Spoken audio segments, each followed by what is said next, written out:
Life keeps happening, whether one likes it or not. There is no going backward. This is the harsh truth dreamers have to deal with as they grow older. Older, not in age, but in the sense that one leaves childhood dreams and aspirations to cope with life's reality. That reality is the challenge of moving forward and finding meaning in some things despite everything. This is the realization of our protagonist, Alex, as life forces him to become older. At the start of the movie, we see Alex visiting his two friends, Henry and Isabel. Isabel has just given birth, and the couple wants to share their joy with their longtime friend. However, Alex isn't as enthused with the baby. Despite holding it in his arms, he's not sold on the idea that anyone would like to raise responsibilities. Alex isn't a bad person per se. It's just that he has had a lot going on in his mind since he returned from London. You see, he majored in filmmaking, but his debut film didn't get the recognition he thought it deserved. He considered it a failure. He returned to New Zealand and lived with his parents again. Since then, he's become trapped in a cycle of aimless days. He wakes up at 11 in the morning, checks his social media, trains in the gym, spends hours playing video games, gets out of his room to eat, probably plays another round of games, shakes his hands with the milkman, then goes to sleep. The next day is just a repeat of the previous one. Alex lets the days roll on, thinking the future may not be that different from his present, but he does live up to the task when he's asked to. Henry and Isabel have asked him to be the MC for their wedding reception. Alex is nervous, but all he needs are 2 shots to get through it. When he gets his 2 glasses, he turns around and almost bumps into a pretty woman. The pretty woman happens to be Jenny, his old flame when he was in high school. They hug each other. Jenny jokes about his graying hair, while he tells her she looks like she did when they were in high school. Apart from the wrinkles, their teasing doesn't have any malice in it, as that is how they have always talked to each other. Their succeeding conversation about Jenny hating kids, too, and how postpartum can affect intimacy between couples, shows their level of comfort with each other. One can even say there's a bit of flirtation between them. She asks him about his filmmaking, to which he says not much is going on. He also tells her he's living with his parents again. Just then, Stephanie and her date pass by them. Alex has been pining for her for the past 10 years. Jenny knows about her because she thinks Stephanie is the reason why she and Alex broke up before. In addition, Stephanie had a short relationship with Henry before the latter met Isabel. Jenny asks Alex why he's still going for her after all these years. He explains that he and Stephanie just understand each other in a way only they will ever do. He gushes on about how they perfectly fit each other, and they have no obstacles in their relationship. Jenny begs to differ, pointing at Stephanie's buff date. Alex defends Stephanie, saying they're only friends, to which Jenny adds, with benefits. She sees things differently from Alex, who seems to not understand the abnormality of his so-called relationship with Stephanie. The newlyweds come in, and it's time for Alex to do his part. For the rest of the reception, everyone has a good time. Henry and Isabel are having a blast as they take their first dance as husband and wife. When all the guests are partying on the dance floor, Jenny approaches Alex and congratulates him for a job well done. Then he asks her about her date. She says she has none, as she is single. He asks if she can be his new best friend. She catches on to his connotation, so she playfully refuses his offer. It was worth a shot, he says. Before spotting Stephanie by the bar, he leaves Jenny to go after his so-called destiny. They start with casual small talk. Alex tells Stephanie that it could have been her, dancing with Henry now. She scoffs, saying marriage is not her thing.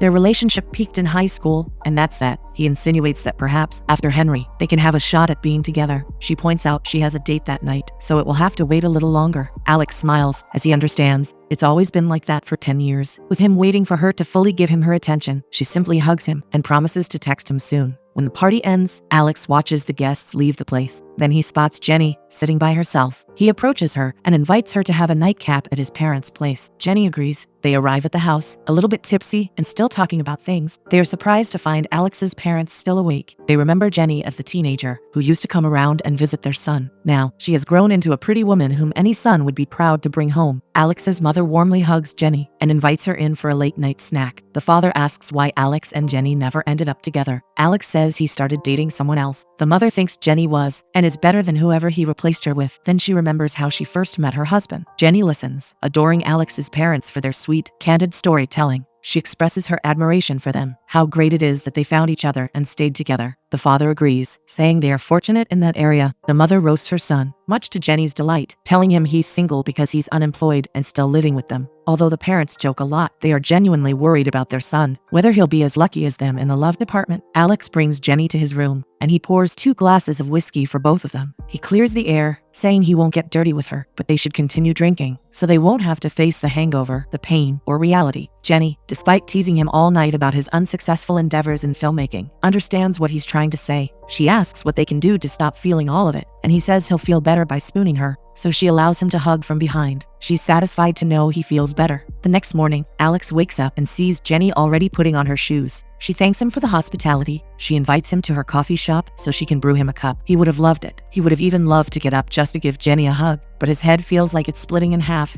and his stomach is churning up from last night's meal. He suddenly stands up and goes to the bathroom, where he kneels over the toilet and hurls his stomach's contents. Jenny wisely stays out of the way and says her goodbye. Still kneeled over, Alex receives a text from Stephanie, inviting him to another night out. She teases him about being pathetic and too old to handle drinking 2 nights in a row. He replies, saying he's definitely not old and pathetic, that he feels great and up for tonight. Just as he hurls another round of last night's meal, he starts his day just like any other. He's trying his best, but his body is struggling to keep up with the hangover. He knows what will happen that night, so he wants to be at least physically fit for it. He's been waiting for too long, and he can't afford to wait anymore, so he steels himself. Before walking towards her inside the bar, they greet each other casually. In no time, they get cozy, and then she pulls him into the empty bathroom. They kiss, and he feels like he's in heaven. Then she pulls out a packet from the inside of her bra and a small paper roll. When she sees him hesitating, she chides him. She says he should stop overthinking everything and just be. Alex is too attracted to her to not do what she wants. Soon, his head feels like it's floating in the clouds, with Stephanie flying with him. They go out and have a fun time on the dance floor. Every sensation seems magnified to Alex as he looks at her. Their relationship feels like a fever dream. It has a lot of good things: the sex, the dope,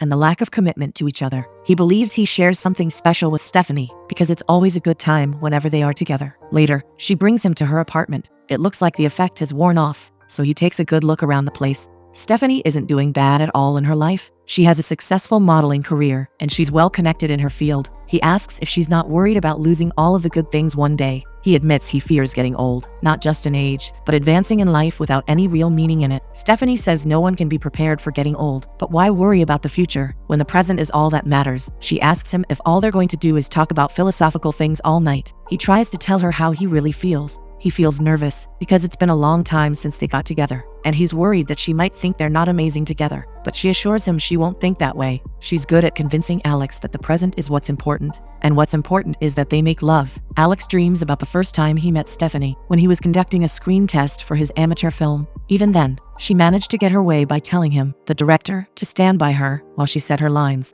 The words were easy enough to say, but she said them in a way that pulled Alex in. The lines were about the confession of a girl to her crush. She said them like she meant them, and perhaps that was the first time Alex fell for her. A part of his mind believed her words, even if they were the words of an actress. Alex wakes up to find Stephanie texting someone. When she sees him, she puts her phone away and redirects his attention. He asks her what their status is. She simply says she'll text him when she's not busy. He is cool with it, thinking it's not a bad start at all. He goes home happy. For the next few days, he stalks her social media account while waiting religiously for that text, but he receives nothing. So he goes to his next option while waiting. Jenny. She has invited him to hang out at her place. She has retrieved his old films and wants to watch them with him. Alex is not sure about it. He's still not over his disappointment when his first film failed. However, she seems to be genuinely enjoying watching his films. She even points out his name on the screen, despite it being misspelled. A part of him feels warm, as he understands there is someone who appreciates his vision for filmmaking. After watching, they each smoke from a bong and spend a few minutes getting high. Later,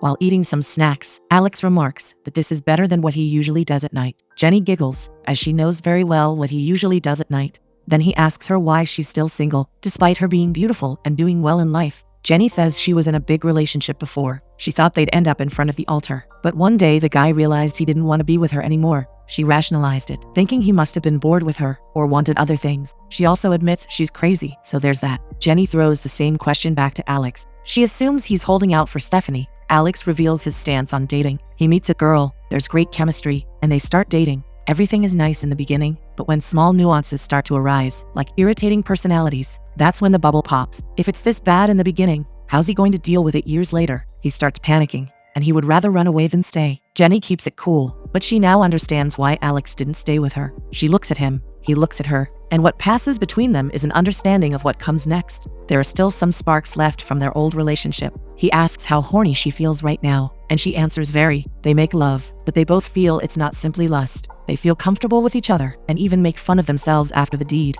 To Jenny, this is another moment she can cherish before he panics and runs away again. Alex gets woken up by a text from Stephanie. Finally, she's asking him to hang out with her again. Jenny comes in and sees the text. Alex wants to know if things will get weird from now on, because a small part of him is considering going steady with her instead of Stephanie. Jenny corrects him. Just because they enjoyed making love so much doesn't mean they have to be in a committed relationship. She also adds that Alex is a great friend from whom she can get great benefits, but he's unemployed and currently has no direction in life when it comes to an actual potential boyfriend. She says her standards are a little higher. Alex is a sport about her comments because he himself admits their truth. And so, the two of them decide to stay as best friends with great benefits. Later that day, Alex goes to Stephanie's apartment, where she's already waiting for him. He asks why it's so hard for her to reply. She shoots back, asking him why he needs to label everything between them. To Alex, her question makes things crystal clear. He asks her if she's okay with them not being exclusive. She pauses for a moment before saying yes. He looks at her as she walks to the bathroom, seducing him to follow.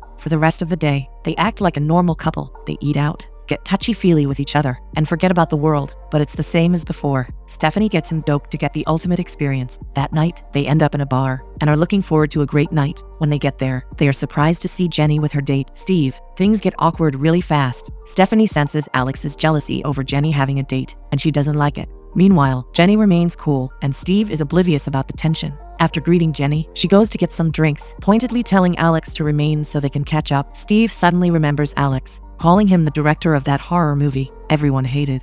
Stephanie sends him off to get some drinks before things get heated. However, things do get heated between her and Alex. He demands why she's with another man, to which she replies it's none of his business. She reminds him they agreed to be friends, and they are not obligated to know everything about each other's love life. With that, she leaves him. Alex orders himself a drink and sits at an empty table. From there, he can see Stephanie getting all cozied up with another man. When she returns to Alex, she tells him she's met her friend Mark, who's having a hard time, so she's going to let him crash on her couch. Alex tells her he's not stupid, and she assures him it's not what he thinks. She changes the subject and points out his mood change when Jenny left with her date. Alex clarifies that he only wants to take Stephanie to a quiet place so he can have her all to himself. She doesn't like the idea. She says goodbye, then walks toward Mark, who then guides her out of the club. Alex feels like a loser that night. He's always known that Stephanie will leave him at the slightest sign of him getting attached, so it's not a huge blow to his ego. However, he's more bothered by Jenny and her date. He wonders if Steve passes her standards for being a boyfriend. It's already 4, and he's still wide awake. He checks his social media to see if anyone's still up. When he sees Jenny's name, he sends her a message.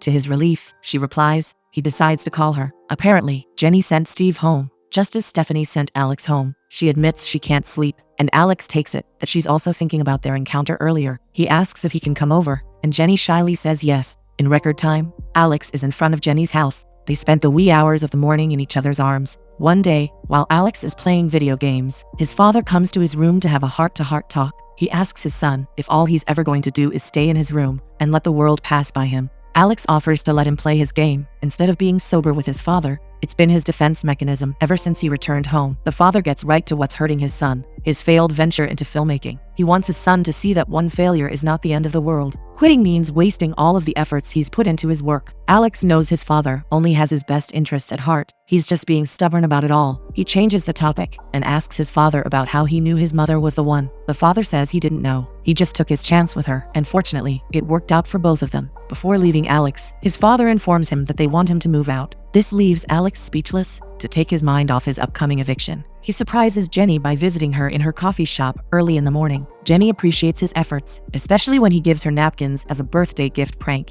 They have a fast coupling in the kitchen before he covers her eyes and guides her to his real gift. When he uncovers her eyes, she is shocked to find a crude portrait of her on a napkin posted on the wall. She knows Alex doesn't draw people he doesn't like, so this is a big deal. She turns to him and tells him she's been having a hard time concentrating since they started sleeping together. He says they should do this often. When she asks about Stephanie, he simply says they've had that discussion before and they're not exclusive. Alex doesn't think it's a problem, but he's oblivious to Jenny's subtle dislike of being an option. Alex spends the day in Jenny's coffee shop. All in all, it is a good day, but life isn't life without bumps in the road, some of which can completely stop us in our tracks. On his way home, he receives a call from his mother, informing him of his father's sudden passing. Alex has no idea what to do next. He sees his father as his pillar, and he feels hollow now that he's gone. His friends Henry and Isabel come to the wake, as well as Jenny. She worries about Alex. She wants to ease his pain, but it won't erase the fact that his father is gone. Alex feels like the world is suddenly closing in on him. He needs some time to be alone, to process things,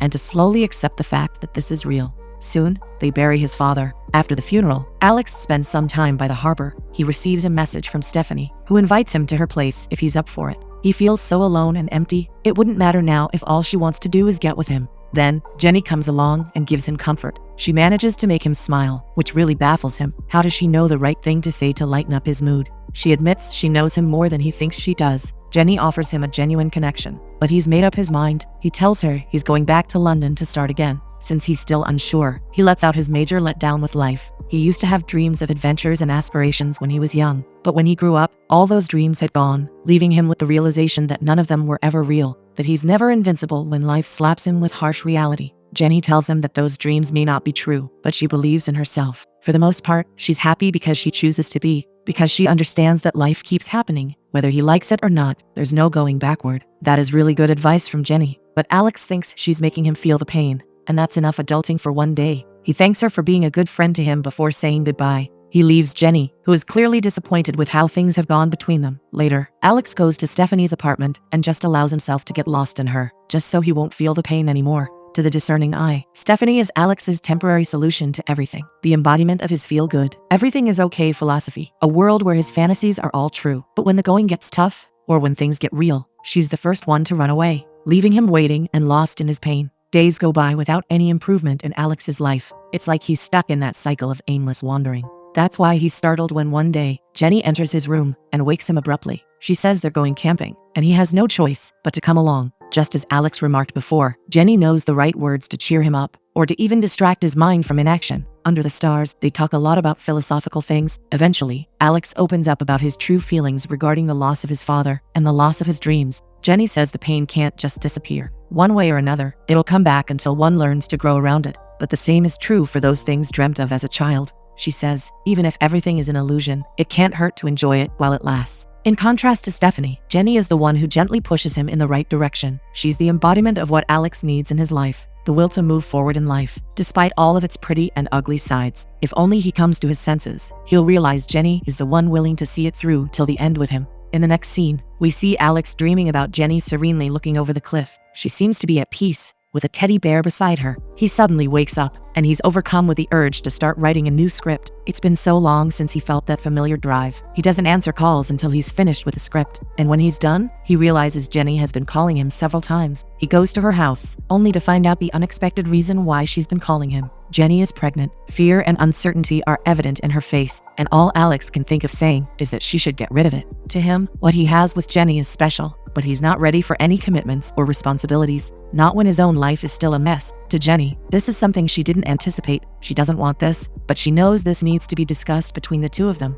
Getting rid of it is not the answer. Alex has the audacity to bring Stephanie into the conversation about what she'll think when she finds out. Jenny is so hurt at this point. She reveals that Stephanie slept with Henry a month ago. She feels jealous that Alex still thinks about that woman, but Alex has to know. She says Henry told her when she visited them. She gives Alex a slap of reality that Stephanie only thinks of him as a faithful dog, eager to lap up whatever scraps of attention she can give him. As for the baby, she'll decide what to do. For now, she doesn't want to see Alex ever again. Before he leaves, she implicitly admits that she's always loved him. Everyone can see it, except for him. The next day, Alex visits his friends. It seems like Isabel has no idea about her husband's infidelity, or rather, she's pretending not to. Later, Henry comes home. Alex confronts his friend. Henry makes excuses to justify the cheating, which are all bullcrap. Despite this, he loves Isabel, and he's learned his lesson. Next, Alex confronts Stephanie. She also makes excuses, but this time, Alex is not as lenient as before. He's finally accepting the truth that Stephanie only loves the idea of him, but she can never love him back. He breaks things off between them, for good. Stephanie is in disbelief, saying he's never going to find someone like her again, but he's made up his mind. A few days later, Alex visits Jenny's coffee shop. He only meets her assistant, who tells him he's not welcome in the shop anymore. As per Jenny's order, the assistant is sorry to ask him to leave. Alex is hurt, but he understands. He notices that his portrait drawing of Jenny is now missing from the wall. Alex has no choice but to fly back to London. He's submitted his script and his previous film to a production company, and he's to meet one of the executives for discussion. During the journey, he dreams of when he first told Jenny about his goal of becoming a filmmaker. Even then, Jenny was his reality check, and the only one willing to listen to him. He meets the executive, who tells him he has potential. They're willing to represent him, both as a writer and director, but only if he'll permanently live in London. Now, there's that dream Alex has been waiting for all his life. There should be no problem accepting it. Yet he finds himself waiting for that magic phone call that will make him return to New Zealand in a heartbeat. He visits London's tourist spots to distract himself, but he keeps looking at his phone. In the end, he stands at the city park, looking over the cityscape, but not seeing it. A stranger approaches him and inquires why he's holding his phone. At first, Alex denies that he's waiting for a call, but the stranger intuitively knows that he is. Their conversation is short, yet meaningful. The stranger advises him not to stand around waiting. Rather, he should get going. Miraculously, this is the push Alex needs. He returns to New Zealand, and he goes straight to Jenny's house. He gathers his courage to tell her how he really feels. She opens the door, and evidently she's still hurting. She closes the door on his face. Alex could have walked away and given up, just as he's done before, but now it's different. He's finally stepping up to be the man deserving of Jenny's love. He courageously admits how stupid it is to chase after a fleeting dream, a fleeting relationship, when the real thing is just beside him all this time. He tells her he loves her, and he truly means it. He wants to have the baby with her. It's time for him to finally grow up and be the man that his father could be proud of. Jenny eventually opens the door. She's still hurting. Alex has a lot to prove, but after seeing the sincerity in his eyes, she's willing to give him another chance. After all, she's kept the portrait he drew of her, reminding her of the love she still has for him.